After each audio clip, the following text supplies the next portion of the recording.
नमस्कार दोस्तों, मैं हूँ आरती प्रजापति यूट्यूब चैनल पर आप सभी का हार्दिक स्वागत करती हूँ। दोस्तों, हमारे यहाँ पीएचडी एंट्रेंस टेस्ट सीरीज चल रही है जिसमें रिसर्च मेथोडोलॉजी के डेली 10 क्वेश्चंस कराए जा रहे हैं। वैसे तो मैं गुजराती लैंग्वेज में ही रिसर्च के क्वेश्चंस करा रही थी, लेकिन कुछ दोस्त थे जो आउट स्टेट के थे, उन लोगों का कहना था कि मैम हिंदी में भी कराइए। तो हिंदी में ये क्वेश्चंस में यूजीसी नेट के जो प्रीवियस ईयर के पेपर्स हैं उनमें से ये क्वेश्चंस करा रही हूँ। आज के क्वेश्चंस मैंने लिए हैं दिसंबर 2019 के 5 क्वेश्चंस लिए हुए हैं और जून 2019 के जो 5 क्वेश्चंस लिए हुए हैं।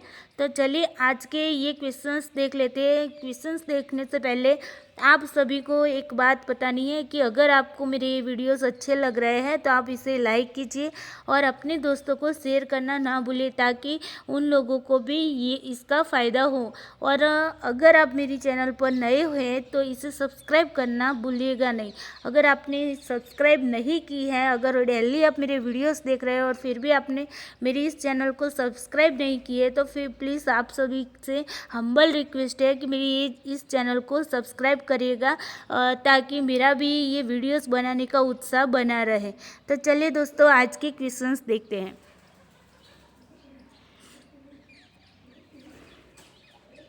क्वेश्चन है, डाटा विश्लेषण के स्तर पर शोधकर्ता द्वारा मात्रात्मक तकनीकों का प्रयोग किया गया जिसमें साक्ष्य निराकरणीय प्राकल्पना को अस्वीकार करने की मांग करता है। क्या करता है? जो नल हाइपोथेसिस है उसे अस्वीकार करने की मांग करता है। तो निम्नांकित में से शोधकर्ता का कौन सा निर्णय उपयुक्त माना जाएगा? अगर शोधकर्ता ने जो हाइपोथेसिस की रचना की है उसे अस्वीकार करने का, उनका जो डाटा विश्लेषण उन्होंने किया है उन डाटा विश्लेषण के आधार पर ये रिजल्ट निकलता है कि शोधकर्ता ने जो हाइपोथेसिस की रचना की थी उसे अस्वीकार किया जाए। तो अगर हाइपोथेसिस की अस्वीकार करने की स्थिति उपस्थित बनती है तो हम क्या करेंगे, जो मूल संशोधन होता है उसकी जो हाइपोथेसिस होती है उसे हम क्या करेंगे, उसका हम स्वीकार कर लेंगे। तो यहाँ पर हम ऑप्शन देखते हैं पहले तो यहाँ ऑप्शन बनता है दोस्तों कि एचओ का मतलब होता है नल हाइपोथेसिस। तो नल हाइपोथेसिस और मूल शोध परिकल्पना को अस्वीकार करना, नल हाइपोथेसिस को अस्वीकार करना और मूल शोध परिकल्पना को क्या करना, स्वीकार करना। मूल शोध परिकल्पना पर कोई निर्णय लिए बिना नल हाइपोथेसिस को अस्वीकार करना, नल हाइपोथेसिस को स्वीकार करना और मूल शोध परिकल्पना को अस्वीकार करना। तो देखिए दोस्तों, यहाँ पर आपकी जो नल हाइपोथेसिस है वो क्या हो रही है, रिजेक्ट हो रही है। तो हमें क्या करना होगा, जो मूल शोध परिकल्पना है उसे हम क्या करेंगे, उसे हम एक्सेप्ट कर लेंगे। ओके, तो यहाँ पर हमारा आंसर क्या होगा कि नल हाइपोथेसिस को अस्वीकार करेंगे और मूल शोध परिकल्पना जो है हमारी उसे हम क्या करेंगे, उसका स्वीकार करेंगे। तो यहाँ पर हमारा आंसर बनेगा 20 द करेक्ट आंसर। उसके बाद देखते हैं दोस्तों कि एक महाविद्यालय शिक्षक द्वारा सेमिनार में एक शोध पत्र प्रस्तुत किया जाता है। क्या? एक शोध पत्र यानी कि रिसर्च पेपर प्रस्तुत किया जाता है। शोध पत्र में उल्लिखित संदर्भ काफ़ी पुराने हैं। जो उन्होंने रिसर्च पेपर बनाया है उसमें जो संदर्भ लिया है वो संदर्भ क्या है, काफ़ी पुराने हैं। इस स्थिति को किस प्रकार के मामले के रूप में वर्णित किया जाएगा? तो इस स्थिति को हम कैसा मामला कहेंगे? तकनीकी चूक, नैतिक चूक, शैक्षणिक अनभिज्ञता या फिर शोध स्रोत को अध्ययन करने की असक्षमता। तो यहाँ पर दोस्तों देखते हैं हमारा आंसर बनेगा D is the correct answer. शोध स्रोत जो उन्होंने संदर्भ स्रोत लिया है उन स्रोतों को अध्ययन करने की उनकी क्या होगी, असक्षमता होगी। इसी के वजह से उन्होंने पुराने संदर्भों को यूज़ किया है। ओके, तो यहाँ पर हमारा आंसर डी होगा। उसके बाद देखते हैं दोस्तों, विद्यार्थियों की प्रस्तुति में रचनात्मक कौशल और सृजनात्मकशीलता का प्रभावी मूल्यांकन। रचनात्मक कौशल और सृजनशीलता का प्रभावी मूल्यांकन निम्नांकित में से किस परख परीक्षण द्वारा किया जा सकता है। यानी कि विद्यार्थी जो भी सीखा है, जो भी जानता है, उसे उसका वो रचनात्मक कौशल किस तरीके से परखना है, उसमें सृजनशीलता का विकास कितना हुआ है, ये अगर जानना है तो हमको मूल्यांकन करना है हमें, तो कौन सी मेथड यूज़ करेंगे, कौन से परीक्षण का यूज़ करेंगे हम। तो वस्तुनिष्ठ प्रकार जांच यानी जो हेतुलक्षी क्वेश्चंस होते हैं उनसे, लघु उत्तर जांच जो शॉर्ट क्वेश्चन होते हैं ना, तो शॉर्ट क्वेश्चंस के द्वारा, या प्रक्षेपी जांच अवलोकन करके, या फिर निबंध प्रकार की जांच। तो यहाँ पर दोस्तों हमारा आंसर बनेगा निबंध प्रकार की जांच, जहाँ पर क्या होता है, स्वतंत्र लेखन करना होता है। बच्चा अपने विचारों को किसी भी इसका आंसर कोई भी फिक्स नहीं होता है। अगर मान लीजिए कि आपको कोई क्वेश्चंस दिया जाए कि अभी की जो हमारी इकोनॉमिक्स है इसके बारे में आपकी क्या राय है, तो इसके बारे में सभी की राय क्या होगी, अलग अलग होगी।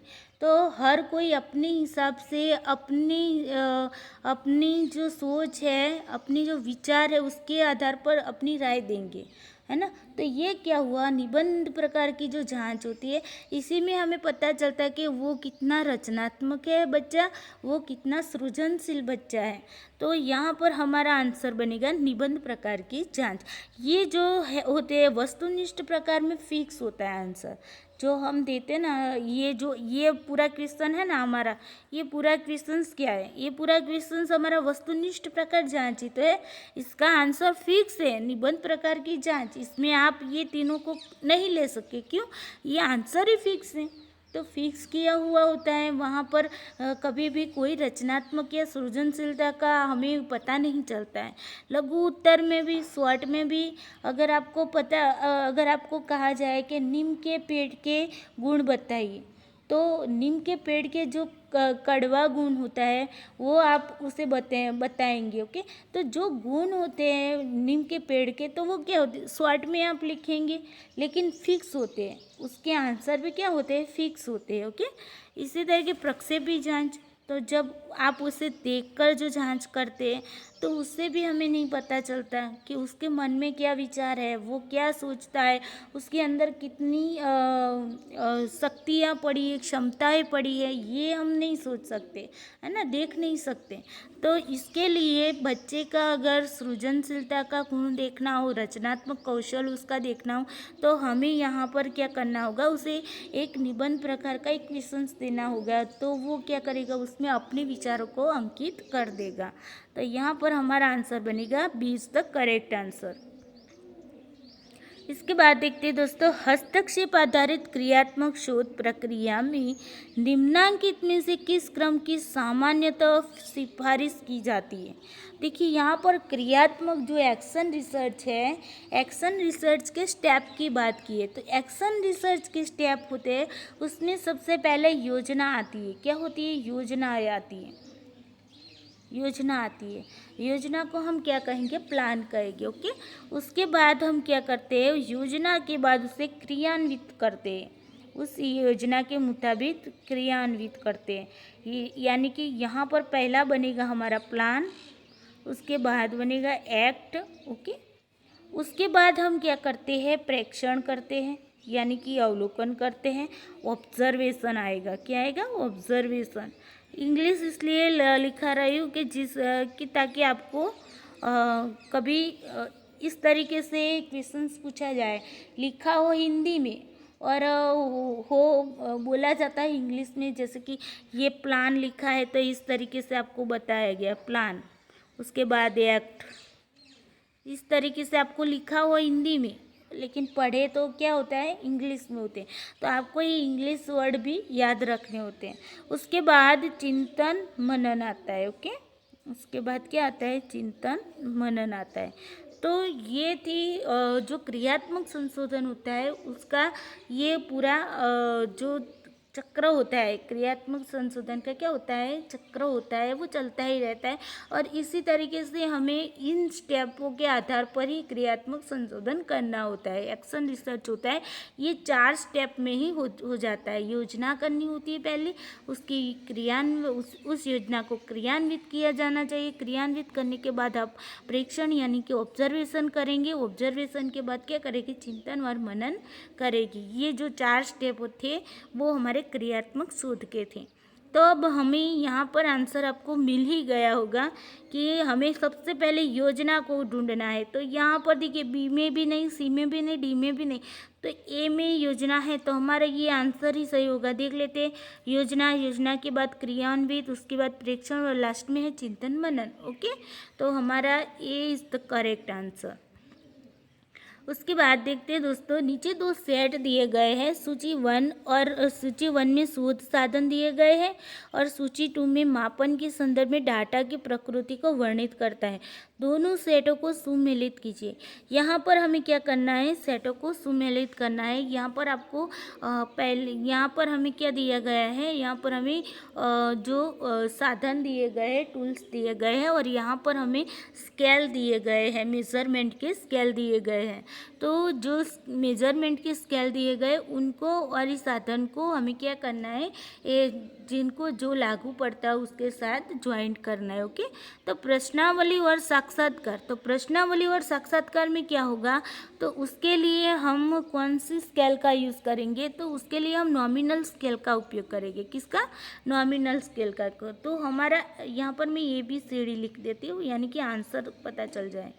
तो ए में हमारा क्या बनेगा, फॉर बनेगा, यानी कि नॉमिनल जब आएगा तो आपको क्वेश्चनायर और इंटरव्यू इन दोनों को याद रखना है। उसके बाद बुद्धिमत्ता और अभिरुचि परीक्षा, तो बुद्धिमत्ता और अभिरुचि परीक्षा में हमारा क्या आएगा, तो अंतराल मापनी आएगा, यानी कि इंटरवल स्केल आएगा। तो यहाँ पर हमारा बी में बनेगा 3।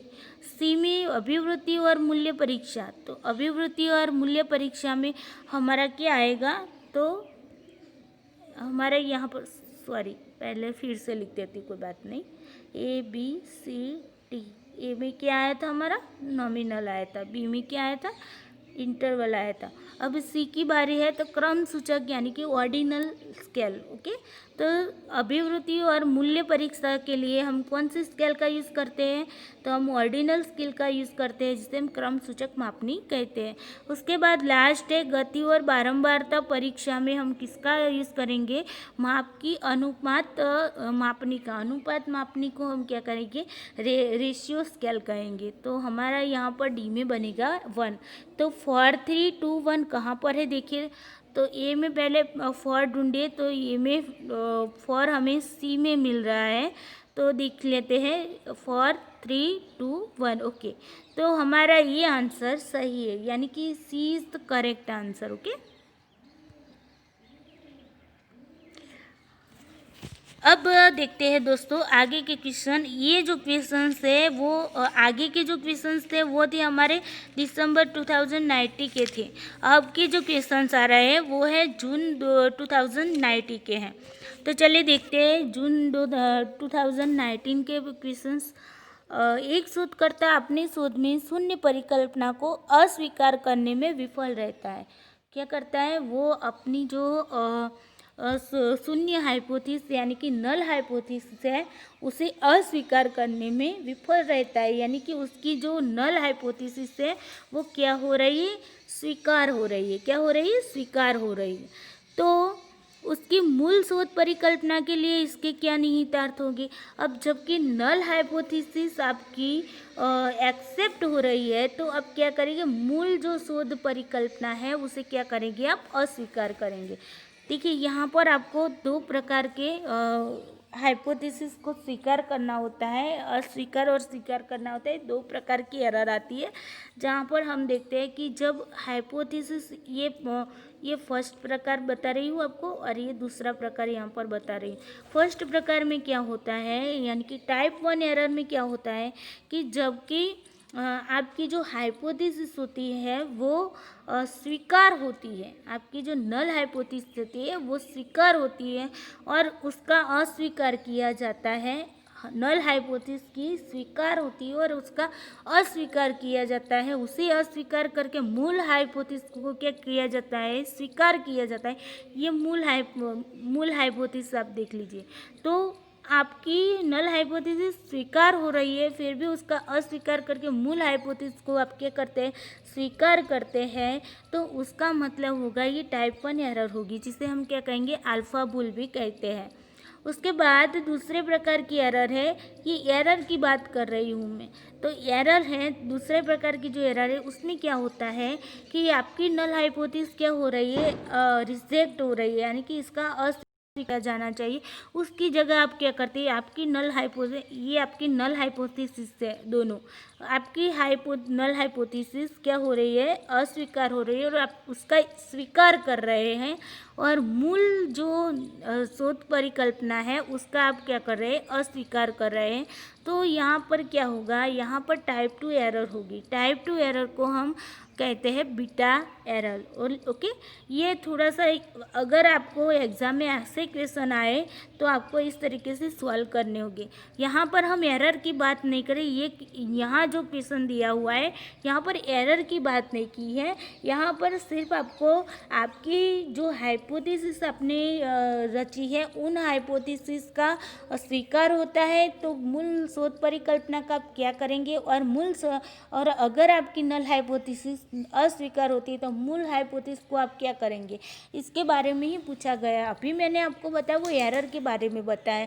क्या ये हाइपोथेसिस के रिलेटेड क्वेश्चन आया, इसलिए एरर की बात आपको बीच में ही कर ली। ओके, चलिए देखते हैं।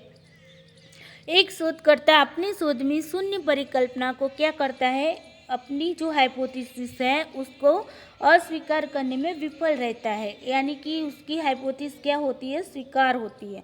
तो अब वो क्या करेगा, तो मूल हाइपोथेसिस है, मूल शोध परिकल्पना है, उसका वो क्या करेगा, उसका वो अस्वीकार करेगा। क्या करेगा, उसका वो अस्वीकार करेगा। तो यहाँ पर आंसर देखते हैं। पहला है शोध परिकल्पना को स्वीकार कर लेना, बिल्कुल भी नहीं करेंगे। शोध परिकल्पना को अस्वीकार कर लेना, तो यस करेंगे। ओके, उसके बाद है शोध परिकल्पना पर कोई निर्णय नहीं लेगा, ये भी गलत है। शोध परिकल्पना में सुधार करेंगे, ये तो बिल्कुल भी नहीं करना चाहिए क्योंकि वो अनैतिकता में आ जाएगा। ओके, तो यहाँ पर हमें ऐसी अनैतिकता रिसर्च में कभी भी यूज़ करनी चाहिए नहीं। ओके, तो हमारा दोस्तों यहाँ पर आंसर बनता है 20 तक करेक्ट आंसर। ओके, उसके बाद देखते हैं निम्नलिखित में से कौन सी अधिगमकर्ता की सामाजिक विशेषता है। अब अधिगमकर्ता जो होता है उसकी सामाजिक विशेषता के बारे में यहाँ पर पूछा गया है। तो संवेदी प्रत्यक्षीकरण की शक्ति, चिंतन क्षमता, संश्लेषणात्मक कल्पना शक्ति या स्वयं को दूसरे के साथ संबंध करने की योग्यता। यानी कि सामाजिकता में क्या होता है, एक व्यक्ति दूसरे व्यक्ति के साथ संबंधित होता है, एक व्यक्ति दूसरे व्यक्ति के साथ अपने विचारों का आदान प्रदान करता है, उनके साथ संबंध बनाता है। तो स्वयं को दूसरे के साथ संबंध करने की योग्यता को हम क्या कहेंगे, सामाजिक विशेषता। ये दोस्तों आपका रिसर्च का नहीं है, लेकिन ये आपका टीचिंग एप्टीट्यूड का क्वेश्चन है, लेकिन इसमें आ गया है तो मैं अब इसे हटा नहीं सकती, इसलिए आपको इसे यहाँ पर समझा दिया है। ओके, चलिए आगे देखते हैं। निम्नलिखित में से कौन सा क्रिया समुच्चय क्रियात्मक शोध चक्र का सही निरूपण है। देखिए ये फिर से आ गया, मैंने आपको क्रियात्मक शोध यानी कि एक्शन रिसर्च का जो चक्र के बारे में बताया था। क्या बताया था आपको, योजना, योजना के बाद क्रियान्वित, क्रियान्वित के बाद मैंने आपको क्या बताया था, परीक्षण यानी कि अवलोकन, और उसके बाद हमने क्या देखा था, उसके बाद चिंतन मनन देखा था। ओके, चिंतन मनन 4 स्टेप ही होते हैं क्रियात्मक संशोधन के, बहुत इजी स्टेप है और आपको याद भी रह गए होंगे अभी तक। तो चले देखते हैं हम इसी क्रम को देखते हैं। तो पहले योजना किस में है, तो यहाँ पर हम देख लेते हैं, ए में चिंतन है, बी में योजना है, सी में अवलोकन है और डी में क्रियान्विति है। तो हमारा यहाँ पर आंसर बन ही जाता है। वैसे भी योजना बी में है, पहले योजना, उसके बाद क्रियान्विति, उसके बाद अवलोकन को हम क्या कहेंगे, प्रेक्षण यानी कि निरीक्षण कहेंगे। ओके, और उसके बाद चिंतन मनन जिसे हम कहते हैं उसे चिंतन। ओके, तो हमारा यहाँ पर आंसर क्या बनेगा दोस्तों, यहाँ पर B is the correct answer. Okay, उसके बाद देखते हैं दोस्तों, निम्नलिखित में से कौन सी गुणात्मक शोध की प्रमुख विशिष्टता है। तो यहाँ पर गुणात्मक शोध की हमें प्रमुख विशिष्टता को ढूंढना है। तो चलिए देखते हैं। विधेयात्मक पूर्वानुमानों और दत्त विश्लेषण का परिहार करता है, पूर्व विद्यमान श्रेणियों से सहमति व्यक्त करता है, संख्यात्मक रूप में आंकड़ों का संग्रह करता है, प्रदत्त विश्लेषण की आनुभविक विधि का उपयोग करता है। तो यहाँ पर प्रमुख विशिष्टता उसकी ये होगी कि विधेयात्मक पूर्वानुमानों और दत्त विश्लेषण का क्या करता है, परिहार करता है। तो यहाँ पर हमारा आंसर दोस्तों बनेगा ए इज द करेक्ट आंसर। उसके बाद देखते हैं, निम्नलिखित में से कौन सी शोध विधि परिकल्पना, परीक्षण और सामान्यीकरण पर बल देती है। यानी कि यहाँ पर कौन सी विधि है जो हाइपोथेसिस के टेस्टिंग और जनरलाइजेशन पर बल देती है। तो प्रयोगात्मक और कार्योत्तर, हस्तक्षेप आधारित क्रियात्मक शोध, दृश्य घटना विज्ञान और वृत्तांतपरक शोध और व्यष्टि अध्ययन शोध। अब देखिए, हस्तक्षेप आधारित क्रियात्मक शोध में सामान्यीकरण नहीं होगा। ओके, यहाँ पर क्या होगा, सामान्यीकरण नहीं होगा। तो ये हमारा आंसर गलत बन जाएगा। दृश्य घटना विज्ञान और वृत्तांतपरक भी नहीं होगा। उसके बाद है व्यष्टि अध्ययन, तो ये भी नहीं होगा। तो यहाँ पर हमारा आंसर बनेगा, ये इज द करेक्ट आंसर, प्रयोगात्मक और कार्योत्तर शोध। तो दोस्तों ये थी हमारे आज के 10 क्वेश्चंस। आई होप कि आपको अच्छे से समझ में आए होंगे। अगर आपको इस क्वेश्चंस में कोई डाउट है तो आप कमेंट बॉक्स में कमेंट ज़रूर डालिएगा। मैं कोशिश करूँगी कि आपको इस क्वेश्चन को समझाने की कोशिश करूँगी। थोड़ी सी लैंग्वेज में मिस्टेक हो तो उसे माफ़ कर दीजिएगा, क्योंकि मैं गुजरात से हूँ और आप सभी लोग जानते हैं कि गुजरात के जो लोग होते हैं उनकी जो लैंग्वेज होती है वो स्पेसिफिक विशिष्ट लैंग्वेज है गुजराती, इसीलिए थोड़ा सा हिंदी बोलना मुश्किल हो जाता है। लेकिन फिर भी आप जैसे दोस्तों का सहयोग मिल रहा है, इसीलिए थोड़ा सा ट्राई कर लेती हूँ। तो दोस्तों अगर बोलने में कहाँ पर थोड़ी सी दिक्कत हो जाती है तो उसे आप मन पे ना लीजिएगा। और हाँ, एक खास रिक्वेस्ट आपसे है कि अगर आपको मेरे वीडियोस अच्छे लग रहा है तो इसे लाइक करना ना भूलें और अपने अदर दोस्तों को भी शेयर करना ना भूलें। और मेरे इस चैनल पर आप नए हैं तो इस चैनल को सब्सक्राइब करना ना भूलें। और हाँ, आप भी इस चैनल को देख रहे हैं, इन सारे वीडियोस को देख रहे हैं और अपने चैनल सब्सक्राइब नहीं किए, तो आपको हम्बल रिक्वेस्ट है कि आप भी मेरे इस चैनल को सब्सक्राइब कर लीजिएगा, ताकि कोई भी नोटिफिकेशन हो तो आप तक जल्दी पहुंच जाए। ओके दोस्तों, आज के लिए बस इतना ही। कल मिलते हैं, कल अदर क्वेश्चंस के साथ मिलेंगे। अभी के लिए धन्यवाद, थैंक यू।